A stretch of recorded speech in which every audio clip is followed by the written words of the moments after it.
किसी ना किसी को तो कुछ ना कुछ है तमन्ना कि काश मेरा ये हो जाए, काश मेरा ये हो जाए। और सरकार वैसे पाक के वसीले से मांगो तो अल्लाह ताला कर देता है। जरा बोलिए सुभान अल्लाह।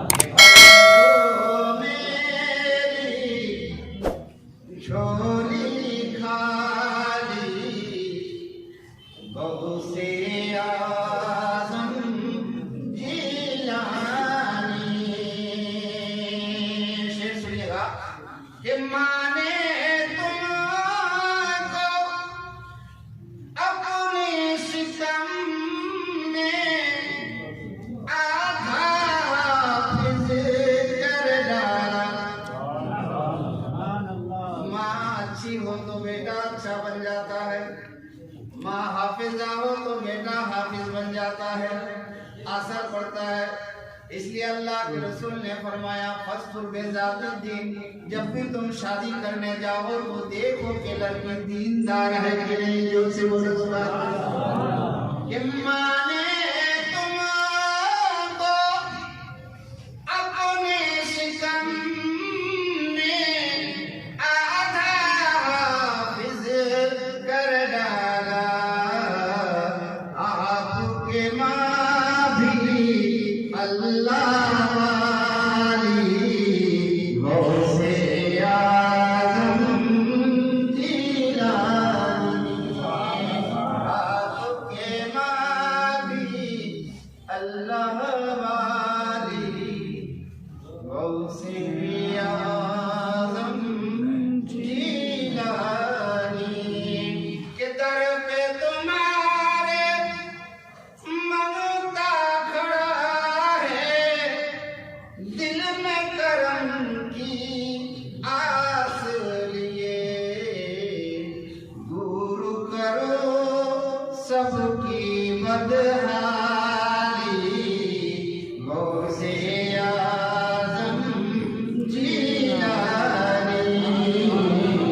दूर करो सबकी बदहाली गौसे आज़म जिलानी। एक वाक़या के तौर पर ये शेर पढ़ाओ जरा मोहब्बत से कहिए सुभान अल्लाह। कि कब्र में जिस दम आपका शैदा खौफ से थर्रा उठा था, आपने आकर लाज बचा ली गौसे आज़म जिलानी। आप निराली शान निराली गौसे आज़म जिलानी। और बोझ कैसे बनता है इस शेर में समाप्त कीजिएगा जरा मोहब्बत से कहिए सुभान अल्लाह। कि आपके वालिद अनजाने में सेब जो खाया उसके वज। जरा प्यार से बोलो सुभान अल्लाह। ये बहुत बड़ा बेटा आपके वालिद अनजाने में सेब जो खाया उसके वज। बाग की रखवाली गौसे आज़म जिलानी। सरकार गौसे पाक के वालिद गिरामी हमेशा दुआ मांगता था परवरदिगार आलम मुझे रिज़्क़े हलाल और सिद्क़े मकाल अता फरमाना। जो से बोलो सुभान अल्लाह। सिद्क़े मकाल का मतलब है सच बोलिए। जिंदगी में दो ये फंडा है, अगर इस दो को इख्तियार कर लिया और इससे आपकी जिंदगी में ये दोनों मिल गए तो समझ लेना आप दुनिया में भी कामयाब है, आखिरत में भी कामयाब। वो दो फंडा क्या है? एक है सच बोलना और दूसरा है हलाल बोलना। हमारे इलाके में अभी मैं देखता हूँ 90% लोग सूद खाते हैं, या तो खाते या फिर देते। और सूद लेना और देना दोनों हराम है। आप बोलेंगे मौलवी साहब कैसे? किसी ने गुरु को बिजनेस करने के लिए दे दिया 2 लाख, हफ्तावारी मिल जाए उसको 2000। किसी ने जमीन के बारे में दे दिया 1 बीघा जमीन का 50,000। अब हर साल उसको 20 मन धान देना पड़ता, समझ रहे ना? ये सारे के सारे सूद में शामिल है। इसलिए ऐ मुसलमानों याद रखना, सूद एक ऐसा हराम है, हराम चीज है। जिस तरह से सुअर का गोश्त खाना हराम है, उसी तरह सूद खाना भी हराम है। और कीजिएगा, जल्दी बड़ा आदमी बनने की कोशिश मत कीजिएगा। बनकर भी क्या करोगे? बड़ा तो बन जाओगे, साथ में ले जाएगा। बन गया, इधर उधर करके करोड़ रुपया कमा लिया, बन गया सब कुछ। मगर करो श्रद्धा ना देना तो जन्नत नहीं बना सकता। अब बनाने के बाद भी एक पैर डाला, दूसरा पैर डाल नहीं पाया, तो इतना बड़ा करने के बाद भी जब कुछ नहीं कर सकते तो सूद से क्यों खाना? गौसे आजम के वालिद गिरा में हमेशा कहता था, रब की बारगाह में दुआ करता था, परवरदिगारे आलम मुझे हलाल रोजी खिलाना और सच बात बोलने की तौफीक अता फरमाना। अब हलाल रोजी खाने की कोशिश कीजिए, आपको तकलीफ होगी थोड़ी सी। हकीकत में जो आदमी सच्चाई रास्ते पर चलता है ना, उसको दुनिया में तकलीफ होती है। मुझसे भी बहुत सारे लोग कहते हैं, मौलवी साहब हम थोड़ा सा कोशिश करते हैं दीन इस्लाम पर चलने की, लेकिन हम बहुत कोशिश करते हैं, तकलीफ है। तो हमने भी अपने उस्ताद से पूछा था कि सच्चाई लोगों को तकलीफ दुनिया में क्यों? हमारे उस्ताद ने बताया था, बेटा देखो 2 चीज है, यहाँ तकलीफ हो तो वहां नहीं होगा, और वहां अगर तकलीफ ना हो तो समझ लेना कि यहाँ पे तुमको कुछ झेलना पड़ेगा। और फिर यहाँ आराम चाहते हो, फिर वहां भी आराम चाहते हो, नामुमकिन है ना? तो इसलिए अल्लाह ताला कुछ खास बंदों को इस तरह से करता है कि जब वह नेक रास्ते पर चलने की कोशिश करता है तो उसको हर तरफ से तकलीफ आती है, परेशानी आती है। इन सारी परेशानियों को झेलने के बाद जो आदमी सब्र करे, यही सबक दिया है सैयदना इमाम हुसैन।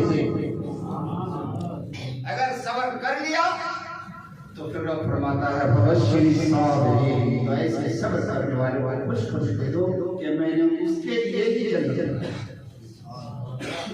इसलिए हलाल रोजी खाने की कोशिश करो। सरकार गौसे पाक रज़ियल्लाहु ताला अन्हु के वालिद गिरामी जिंदगी भर हलाल रोजी खाए, और जो सेब उन्होंने खाया था वो भी हलाल ही था।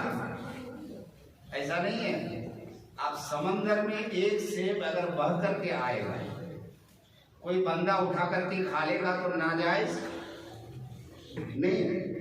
ऐसा नहीं कि नाजायज हो, नहीं है, क्योंकि वो समंदर का मालिक कोई नहीं, नदी का मालिक कोई नहीं है। अगर वहां अगर कोई चीज मिल जाए और तुमने उठा करके खा लिया तो तुम्हारे लिए हलाल है, मगर हलाल होना अलग बात है, तकवा अलग बात है। एक होता है फकवा और एक होता है तकवा। फकवा है तो हलाल है, लेकिन उसका दिल गवारा नहीं दिया। जैसे सूद के बारे में आपको बताया मैंने, हज़रत सैयदना इमाम, हम लोगों के जो इमाम है, इमाम आज़म अबू हनीफा रज़ियल्लाहु ताला अन्हु, ये सबसे बड़े इमाम है। 4 इमाम में सबसे बड़े इमाम आज़म अबू हनीफा। किताब में लिखते हैं कि ये मिट्टी देने के लिए गए, धूप का जमाना था, चारों तरफ धूप है, तो एक मैयत को मिट्टी देने के लिए गए।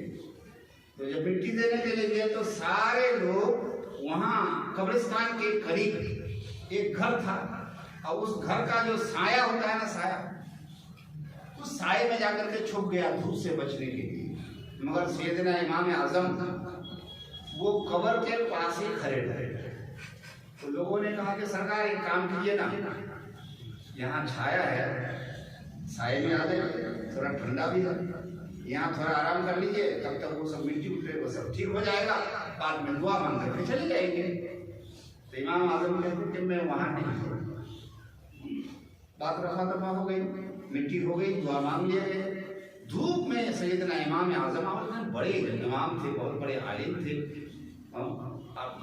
मुजाहिद भी थे, मुज्तहिद भी थे। अब वक्त का इमाम हो, अब पूरी कायनात उसको इमाम मानता हो, कितने बड़े आलिम हो, मगर वो धूप में खड़े रहे, पूरा लाल पीला हो गए। जब मिट्टी हो गई, सब लोग जाने लगे, तो उनके मानने वाले जो साथ में आप वहाँ आए नहीं, साए में आ जाते तो थोड़ा ठंडा मिल जाता है। तो इमाम आजम फरमाते हैं, ऐ लोगों, जिसका वो घर है ना, हाँ, तो वो घर वाला जो है मुझसे कुछ पैसा उधार मांगा। क्या बोला? वो जो घर है जिसका साया है, वो घर वाला मुझसे कुछ पैसा उधार लिया है। अब मैं उसका साया अगर इस्तेमाल कर दूंगा तो मैदान माशर में ऐसा ना हो कि रब मुझसे पूछ ले कि उस पैसे की वजह से तुमने उसका साया इस्तेमाल किया। कहता ना मैंने उसको काम दिला दिया, वो हमको खुशी से दिया है। मैंने उसको 2 लाख रुपया दिया, वो हमको खुशी से दिया है। 2 लाख देने के बाद तो खुशी से दिया ना, उससे पहले खुशी से कहाँ दिया है ना। ये गौर की बात है। अगर रिज़्क़ हलाल आपके अंदर आ गई तो आपके अंदर तकवा होगा। तो कहता कि मैंने उस आदमी को कुछ पैसा उधार दिया है, और ऐसा ना हो कि उसका साया मैं इसलिए यूज कर लूं कि आदमी तो मेरे पास पैसा उधार लिया है, अब मैदान माशर हो जाए, फिर अल्लाह के रसूल की बारगाह में क्या जवाब दूंगा कि तूने मेरे एक बंदे मेरी गनीमत से पैसा उधार देने की वजह से उसका साया इस्तेमाल किया था। अब मैं वक्त का इमाम हूँ, ये तकवा है कि जायज है उस साये में जाना, मगर नहीं गया, ये मेरा तकवा है। और जाना फतवा है, फतवा अलग चीज है, मगर मेरा तकवा है। और जो तकवा पर काबिल हो जाए वही जो अल्लाह के वली बनते हैं। जो तकवा पर काबिल हो जाए, इन चीजों से हमें बचना है, सूद जैसी चीजों से हमें बचना है, हराम चीज से बचना है। बहुत सारे लोग मैंने देखा है, यहाँ भी ठेकेदारी करता है, लेबारी करता है।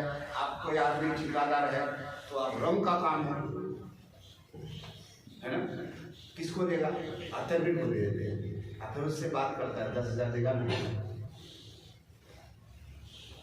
कसम खुदा की ये हराम है, हराम है, चाहे आप मानो या ना मानो, तुम्हारी बात है।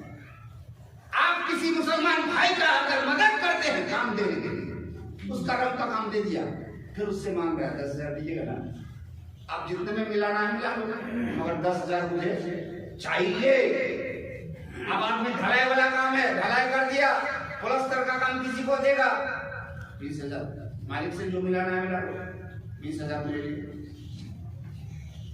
कब तक ऐसे हरामखोरी करोगे? इन हरामखोरी से जब तक नहीं बचोगे तब तक रसूलुल्लाह की कोई हदीस तुम्हारे दिल में नहीं बनेगी। इस हरामखोरी से जब तक नहीं बचोगे तब तक दीन की बात तुम्हारे अंदर नहीं आएगी। जब तक हरामखोरी से नहीं बचोगे तब तक तुम्हारी एक भी नमाज अल्लाह की बारगाह में कबूल नहीं होगी। इन हरामखोरियों से बचो मुसलमानों, हम मुसलमान हैं। अल्लामा इकबाल ने कहा था ना कि थरथराता उठता है दिल, थरथराता है बदन जब मैं सोचता हूं कि मैं मुसलमान हूं। उनका दिल तड़पता था, बदन थर थर करके कांपता था। कब? जब वो ये सोचते थे कि मैं मुसलमान हूं, ये खा लूंगा जायज है, ये कर लूंगा जायज है कि नहीं है, ये ऐसा करूंगा जायज है कि नहीं है। कसम खुदा की ये दिल में बात बैठा लो, आप हर काम में सोचोगे कि मेरा ये पैसा जायज है कि नहीं है। और जब ऐसे सोचने लगोगे तो तुम हलाल रोटी खाने लगोगे, हलाल रोटी खाओगे तो हर नादा तुम्हारे एक सजदा जो अदा करोगे ना, वो सजदा अल्लाह की बारगाह में कबूल हो जाएगा। वरना टकाटक कितना भी मारते रहे, फायदा कुछ भी नहीं है। इसलिए मुसलमानों गौर करो, हमेशा सॉफ्टवेयर की तकरीर सुनने से नहीं होगा, कभी कभी हार्डवेयर की तकरीर भी सुनने की आदत आती है। इसलिए जरूरी है इन चीजों से बचिए, अल्लाह की बारगाह में दुआ कीजिए कि मौला गौस के पाक के वसीले से 11वीं के सब के हुए हमें हराम चीज से अल्लाह बचाए और हलाल रोजी खाने की कोशिश कीजिएगा, वरना उसको क्या जरूरत थी।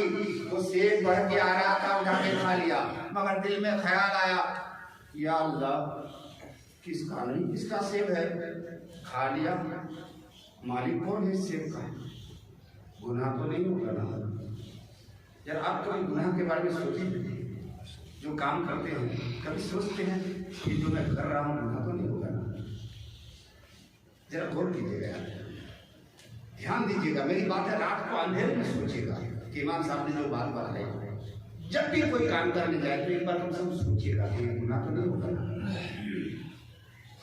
सैयदना गौसे पाक के वालिद गिरामी हजरत मूसा जंगी दोस्त, वो जंगी दोस्त इसलिए कहते हैं कि वो लड़ाई को पसंद करते थे, अल्लाह की बारगाह में अपने नफ्स से जिहाद करते थे। आजकल बहुत सारे लोगों को, मुसलमानों को जिहादी कहते हैं, जानते हैं ना क्या कहते हैं? ज्यादातर रिपोर्टर लोग कहते हैं, और उसके वजह से मुसलमान बदनाम है। कोई आपसे पूछे कि आप मुसलमान हैं बोले हाँ, तो जिहाद को आप क्या समझते हैं? आजकल ऐसा माहौल है, आपसे कभी भी कोई भी पूछ सकता है कि आप जिहाद को क्या समझते हैं, तो आप क्या जवाब देंगे? तलवार लेकर मारने का नाम जिहाद है? बंदूक लेकर के मारने का नाम जिहाद है? नहीं। आप एक बात बताइएगा कि हमारे इस्लाम में जो अपने नफ्स को कंट्रोल कर ले, नफ्स के साथ लड़ाई करे, उसी का नाम जिहाद है। लिहाजा हम जिहादी हैं। जोर से बोलिए ना। इस्लाम में नफ्स के साथ लड़ने का नाम जिहाद कहा गया है, और सबसे बड़ा जिहाद इसी को कहा गया है जो अपने नफ्स को कंट्रोल कर ले, अपने ख्वाहिशात पर कंट्रोल कर ले, दिल बुराई चाहे उस पर रोक लगा ले, इसी का नाम जिहाद है। फिर उसने कंट्रोल किया और कहा कि नहीं, इसका मालिक कौन है खोजना पड़ेगा। चलता गया कई मील मुसाफर करने के बाद देखा, वो भी अंदाजा लगाया कि सेब का बगीचा है और एक टहनी झुला हुआ है, वो पानी के दर उसमें भी सेब लगा हुआ है। अंदाजा लगा लिया कि जो सेब बह के गया था इसी झाड़ का होगा, है ना? सुने ना लोग, इसी झाड़ का होगा। खैर उसके मालिक के पास पहुंच गए। लेकिन एक बात मैं उससे पहले बता देता हूँ, गौस पाक के पूरा खानदान ही वली थे। बोलिए ना सुभान अल्लाह। उनका पूरा खानदान ही वली, बाप तो वली ही है, माँ भी वलिया है, फूफू भी है, वो वली है।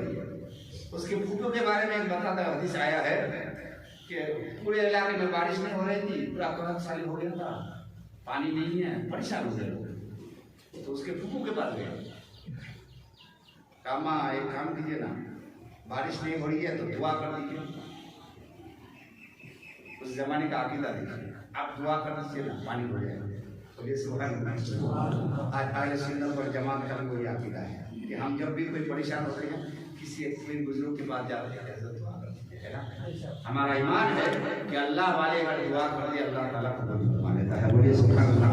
उसके फूफी ने क्या किया जानते हैं?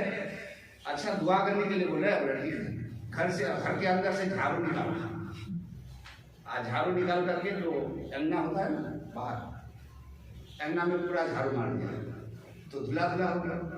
तो कहता है परवरदिगार, झाड़ू तो मैंने मार दिया, पानी का छिड़काव तू कर दिया। बोलो ना, परवरदिगार झाड़ू तो मैंने मार दिया, पानी का छिड़काव तू कर दे। इतना बोलना था, इतना मूसलाधार बारिश और पूरा इलाका हरा भरा, पूरा खानदानी बोलिए। तो अब उसके नाना के बारे में सुन लीजिए थोड़ा सा। का सरकार आपके बगीचे का एक तो सेब जा रहा था, तो मैं चाहता हूँ, और मैं गलती से वो सेब उठा कर खा लिया, तो आप नाराज ना हो जाए, मैदान महशर में ठोकर ना हो जाए, मैं आपसे माफी मांगने के लिए आया। तो नाना भी तो बोले थे ना, और मुस्तजाब दावत भी थी, यानी वो जो भी दुआ करते थे अल्लाह फौरन कबूल कर देता था। तो वही नाना भी बोली, वो समझ गया कि लड़का आदमी है जो है 18 साल का लड़का है, ये आम आदमी नहीं है, वरना तो मेरे सेब के बागान से कितने लोग चुरा के खा लेते हैं, कितने लोग लेकर के भाग जाते हैं, कितने लोग ना जाने क्या क्या करते हैं। ये बहता हुआ सेब खाया, उसका मन नहीं आया। जाहिर बात है कि ये कोई आम इंसान नहीं है। जो से अब वो पैदल लगाया, जब इतना अच्छा इंसान मिला है तो उसको जाने क्यों कहा सेब खा लिया, माफी ऐसे नहीं मिलेगी, कैसे मिलेगी सरकार? बोले मेरा बगीचा है ना सेब, जिसका सेब तूने खाया है बगीचे का 12 साल तक पानी देना पड़ेगा। ये किताब में हमने पढ़ा है, मगर मुफ्तियान इकराम फरमाते हैं उसका तहकीक ये है कि 1 साल तक पानी देना पड़ेगा। कितने साल? अब दोनों मैंने आपको बता दिया। किताब में हमने पढ़ा है कि 12 साल तक पानी देना पड़ेगा, लेकिन उसका तहकीक ये है कि उनको फरमाया कि 1 साल तक पानी देना पड़ेगा। लिहाजा वो 1 साल तक पानी दिया। अब पानी देने के बाद कहा सरकार मुझे माफ कर दीजिए, मेरा काम खत्म हो गया। 1 साल तक पानी दिया उसने, खाना वाना खाता था, दिन भर उसमें पानी पटाता था, घास छीलता था बगीचा में। अब बागान में क्या काम है, करते रहता था। 1 साल खत्म हुआ, सरकार मुझे माफ कर दीजिए, आप मैं जाऊँ, काफी काम हुआ, अभी और क्यों बाकी है? बोले क्या काम हुआ? बोले एक शर्त और है। बोले वो कौन सी? बोले वो शर्त ये है कि मेरी एक लड़की है, आंख से दिखाई नहीं, हाथ से लूली है, पैर से लंबी है, तो उससे तुमको शादी करना होगा। आप करेंगे? बोलिए तो। आजकल तो माँ बाप पसंद करके आते हैं, उसके बाद भी तुम्हारे दिल से बुक पसंद नहीं है ना। आज जो लड़कियां देखने जाती है नौजवान के लिए बहुत जरूरी है। अभी सुनिए, जो लड़कियां देखने जाते हैं चकाचक कपड़ा कैसे पहना है, बाजार में मिले तो वो खूबसूरत,